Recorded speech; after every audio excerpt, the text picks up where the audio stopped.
አብነት ተማሪዎች ይልቅ ቁጥር መጨመር ያለበት ሰንበት ትምህርት ቤት ላይ ነው። አብነት ተማሪዎች ነጥረው የወጡ ቄስ የሚሆኑ መሪ የሚሆኑ ናቸው፣ የክህነቱን አገልግሎት የሚሰጡ።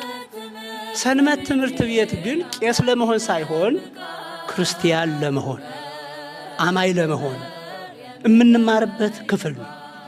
ስለዚህ ሴት በመሆኑ አትገለልበትም፣ ወንድ በመሆኑ የተለየ ቦታ ይሰጠው። ሴቶችንም ወንዶችንም መሰረተ እምነት የምናስተምርበት ክፍል፣ ምዕመናን እንዲበዙ የምናደርግበት ክፍል ማለት ሰንበት ትምህርት ቤት። የአብነት ትምህርት ቤት እንዳልኳችሁ ተጨምቆ በጣም ጥቂቶች የሚራቀቁበት ነው። ሰንበት ትምህርት ቤት ግን አጠቃላይ የክርስቲያን ልጆች ሁሉም የሚገኙበት ነው።